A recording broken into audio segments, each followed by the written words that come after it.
Hello दोस्तों, मेरा नाम है सर्वेश। आज हम एक ऐसे सब्जेक्ट को पढ़ने जा रहे हैं जो इलेक्ट्रिकल इंजीनियरिंग में एक बहुत महत्वपूर्ण भूमिका निभाता है। क्योंकि किसी इलेक्ट्रिकल इंजीनियरिंग का किसी भी सब्जेक्ट को पढ़ने के लिए इस सब्जेक्ट को पढ़ने के लिए बहुत आवश्यक होती है। ये subject polytechnic diploma and BTech दोनों स्टूडेंट के लिए बहुत लाभदायक कोर्स होता है। इसको पढ़ने के हमें जितने भी आगे हम सब्जेक्ट पढ़ेंगे उनमें बहुत आसानी होती है। हमें इससे ही हमारे सारे सब्जेक्ट आसान हो जाते हैं पढ़ने के लिए। तो इस सब्जेक्ट का नाम है इलेक्ट्रिक सर्किट। इलेक्ट्रिक सर्किट को हम नेटवर्क थ्योरी के नाम से भी इस सब्जेक्ट के नाम से जानते हैं और ये इलेक्ट्रिकल इंजीनियरिंग का सबसे बेसिक सा कोर्स होता है। जैसे कि बीटेक में हम इसको शायद सेकेंड ईयर में पढ़ते हैं और पॉलिटेक्निक डिप्लोमा में हम इसको सेकेंड ईयर में, यहाँ उसमें उसको भी सेकेंड ईयर में ही पढ़ते हैं शायद। तो इसमें जितने भी हम चैप्टर्स होते हैं बारी बारी से सारे चैप्टर पढ़ेंगे। तो पहला चैप्टर इसमें जो होता है बेसिक एंड इलेक्ट्रिकल सर्किट जो होता है। दूसरा इसमें पहले चैप्टर में पढ़ेंगे बेसिक इलेक्ट्रिकल सर्किट, मतलब जितनी भी बेसिक चीज़ें होती हैं, चार्ज, करंट, वोल्टेज, पावर, जितनी भी चीज़ें होती हैं उनकी सब बारे में पढ़ेंगे। तो दूसरा चैप्टर हो गया बेसिक लॉज कि इन जो भी बेसिक चीज़ें होती हैं उनको कैलकुलेट करने के लिए हमें किनकी लॉज की आवश्यकता होती है। ओम्स लॉ के, Kirchhoff current law, Kirchhoff voltage law, इस टाइप के जो लॉज होते हैं इनके बारे में बेसिक लॉज के बारे में पढ़ेंगे। ठीक है। थर्ड जो चैप्टर होता है वो basic nodal and mesh analysis. तो इसमें नोडल मैश एनालिसिस में करंट जो टिपिकल सर्किट होते हैं उनमें बेसिक लॉज लगा के नहीं निकाल पाते हैं, तो इसलिए हमें उसमें nodal and mesh analysis time का भी कैलकुलेशन जितनी फास्ट होगी उतना आसानी होगी हमें चीज़ों को कैलकुलेट करना। तो यही जो नोडल मैश एनालिसिस है इससे हम करंट, वोल्टेज, पावर, ये सब चीज़ बहुत आसानी से फाइंड आउट कर पाएंगे किसी सर्किट में।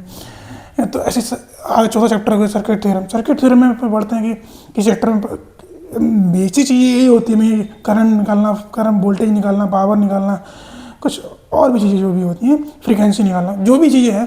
तो ये सारी चीज़ वही मतलब है इन चीज़ों का। तो सर्किट थ्योरम्स में हम पढ़ेंगे कि कौन कौन सी तरह थ्योरम्स में यूज करके हम ये फाइंड आउट कर सकते हैं। सो थ्योरम्स होती हैं नेटवर्क, क्या कहते हैं, थेवेनिन थ्योरम होती है और नॉर्टन थ्योरम होती है, सुपरपोजिशन थ्योरम होती है। ऐसी बहुत सारी थ्योरम्स होती हैं, हम सब उस चैप्टर में डिटेल के बारे में पढ़ेंगे। ऐसे जितने भी चैप्टर हैं हम सब पढ़ेंगे। कैपेसिटर एंड इंडक्टर हो गया। कैपेसिटर एंड इंडक्टर में हम पढ़ते हैं कैपेसिटर की प्रॉपर्टी क्या होती है, इंडक्टर की प्रॉपर्टी क्या होती है, इसको चार्ज होने में कितना टाइम लगता है क्या, और इंडक्टर को कैसे बिहेव करता है किसी सर्किट में, इन सब चीज़ के बारे में हम पढ़ेंगे। And first RL and RC circuit, first order.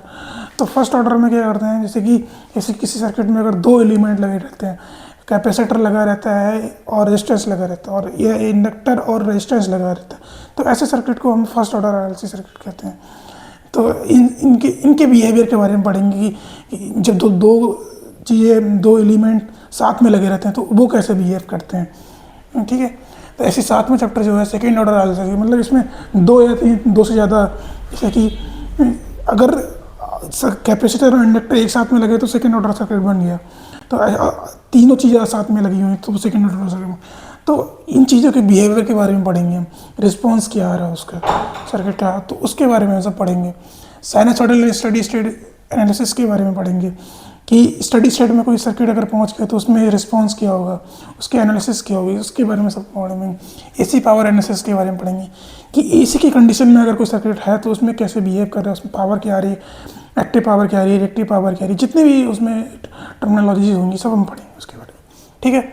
ऐसे मैग्नेटिक कपल सर्किट हो गए तो उसमें इंडक्टर, अगर किसी सर्किट में दो इंडक्टर लगे हैं तो एक इंडक्टर का दूसरे इंडक्टर पर क्या इफेक्ट पड़ रहा है, उसका म्यूचुअल इंडक्टेंस क्या आ रहा है, ऐसे ही इसमें सारा पूरा उसमें डिटेल में पढ़ेंगे।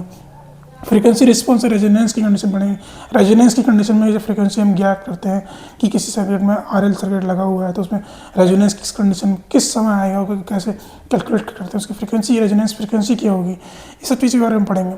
टू पोर्ट नेटवर्क के बारे में पढ़ेंगे। टू पोर्ट नेटवर्क क्या होता है कि जैसे कोई सर्किट है उसमें अगर इनपुट को हम आउटपुट की तरह बिहेव यूज़ करते हैं, आउटपुट को इनपुट की तरह बिहेव करते हैं तो उसमें रिस्पॉन्स क्या निकलता है। किसी जब यूज़ कर रहे हैं तो उसमें किसी पैरामीटर हमें ज्ञात करना होता है, तो पैरामीटर कैसे ज्ञात करेंगे, जितने भी उसमें होते हैं। इसमें कई सारे तरह के टू पोर्ट नेटवर्क होते हैं। ठीक है। नेटवर्क टोपोलॉजी के बारे में पढ़ेंगे। तो ऐसे जितने भी चैप्टर हैं ये इलेक्ट्रिकल सर्किट, नेटवर्क थ्योरी की जितने भी चैप्टर हैं हम उसमें डिटेल में पढ़ेंगे कि एक बेसिक अंडरस्टैंडिंग बन जाए कि इलेक्ट्रिकल इंजीनियरिंग के आगे आने वाले सब्जेक्ट के बारे में जब पढ़ने जाएँ तो इलेक्ट्रिकल सर्किट हर सब्जेक्ट में यूज होता है, क्योंकि बिना सर्किट के कोई इलेक्ट्रिकल सर्किट बन ही नहीं सकते। तो बेसिक जो टर्मिनोलॉजीज होती हैं, बेसिक क्वांटिटीज़ होती हैं, उनको ही हमें फाइंड आउट करना होता है। तो अगर हम इनकी अंडरस्टैंडिंग अच्छे से कर लेंगे तो आगे आने वाले सब्जेक्ट जैसे इलेक्ट्रिकल मशीन हो गया, पावर सिस्टम हो गया, पावर इलेक्ट्रॉनिक्स हो गया, इलेक्ट्रॉनिक सिस्टम, किसी भी सब्जेक्ट को हम ले लें बिना इलेक्ट्रिकल सर्किट के हम उसको सॉल्व ही नहीं कर पाएंगे। ठीक है, अब हम नेक्स्ट वीडियो में पढ़ेंगे तो हम स्टार्ट करेंगे बेसिक एंड इलेक्ट्रिकल सर्किट से स्टार्ट करेंगे। इसकी जितने भी डिटेल एनालिसिस होगी हम वो करेंगे। ठीक है, तो धन्यवाद, थैंक यू।